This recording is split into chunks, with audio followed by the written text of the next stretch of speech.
Guys, welcome back. We're going to go through page 10 now. We are carrying on with finding the equation of straight lines.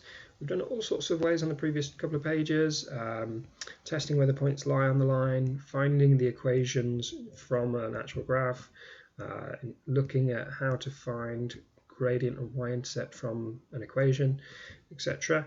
And this time, not too far, we're going to find the equation of a straight line using just a couple of points on the line.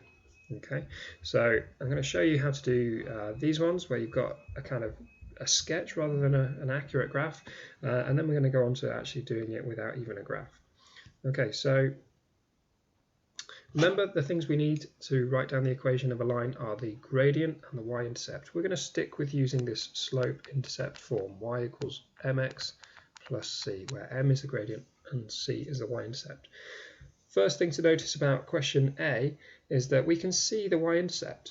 Although we've been given coordinates here, the y-intercept would be 5 because we have gone 0 across. So we already know that the equation is y equals something x plus 5.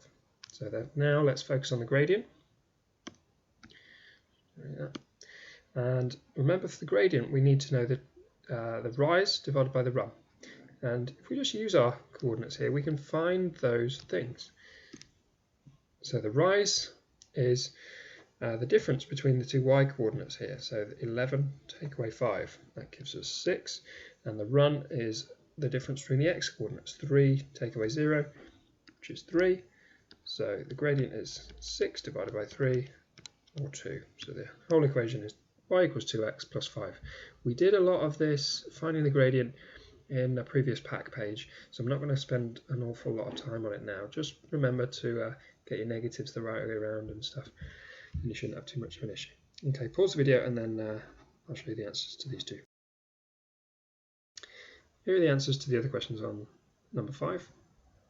Okay, let's have a look at number 6, which is also called number 5 usefully.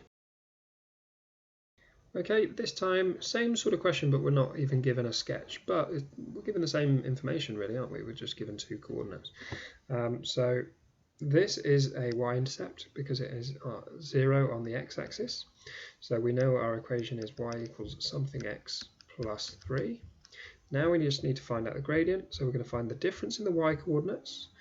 You may remember this equation from a previous lesson to work out the gradient. Oops. So we choose one set of our coordinates to be the second set, x1 and x2 and y2. We choose one set to be our first set of coordinates, so x1 and y1, and we just plug into this equation really. Okay, so we're going to do 19 minus 3, and that'll give us 16. And then 4 minus 0, that'll give us 4. So the gradient is 4. So the equation is y equals 4x plus 3. Okay, use this together on these questions to find their equations. Okay, there's the answers to B and C.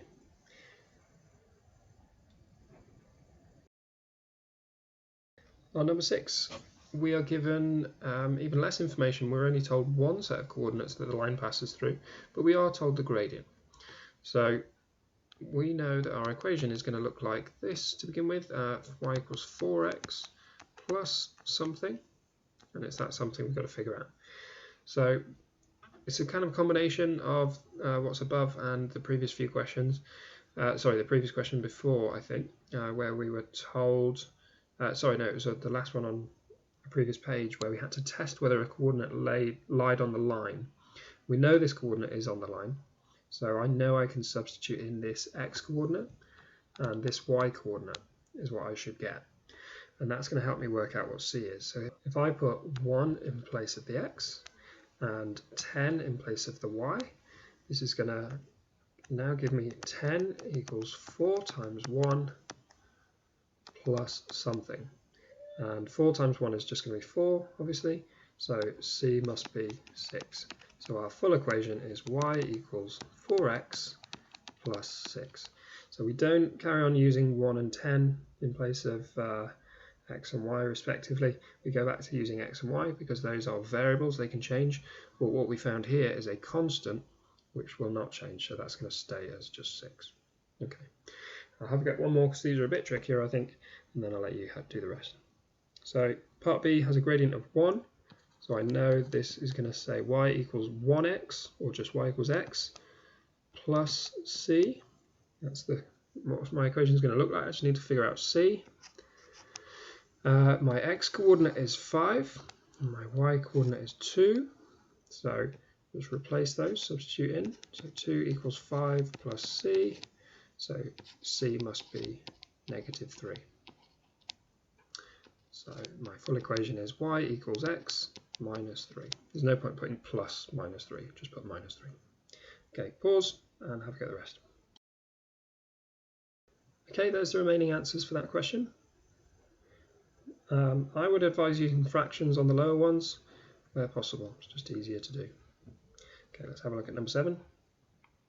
So back to them giving us a sketch now, but the difference with these ones above the first question on the page was that we were kind of given the y-intercept, even though it was in a coordinate form on that question, whereas we're not here. So we're just given 2 coordinates really. So we can't just spot the y-intercept, we're going to have to figure it out. First thing we're going to start with though is the gradient. So draw yourself in a little triangle, figure out how far we've gone across to get from an x coordinate of -3 to get to +3. That's a run of 6. And then the rise is to get from 2 to 8. We've also gone up 6. So the gradient is rise over run, which is 6 over 6, which gives us 1. So I already know the equation is going to be y equals 1x plus something, or y equals x plus something. Now we need to figure out the c bit by substituting in one of the sets of coordinates. Okay, so might as well go for these positive ones to make things easy. Remember, 3 is my x coordinate, and 8 is my y coordinate, and that will enable me to work out c. So c must be 5, so this equation is y equals x plus 5. Okay, in fact, having a graph didn't really help us, other than for the ability to draw on a triangle like this to find the gradient. Remember, you can find the gradient using the equation we used. Okay, pause the video, have a go at the other two yourself, and then unpause. Okay, there's the other answers for B and C. I've just highlighted which is the gradient and which is the y-intercept, just to help you. Okay, let's finish off with question 8.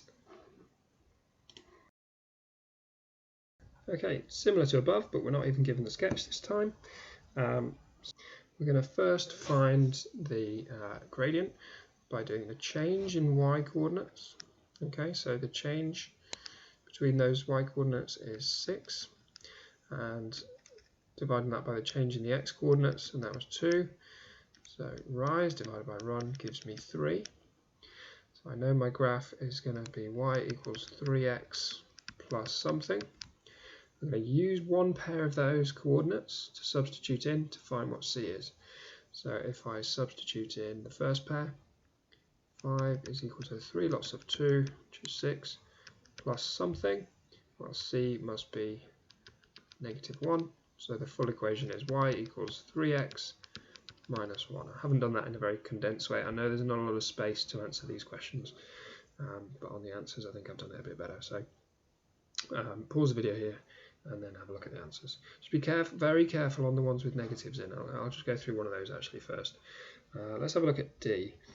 So the gradient, remember I'm using this equation here. I want to do the second y coordinate minus the first, divide that by the second x coordinate minus the first.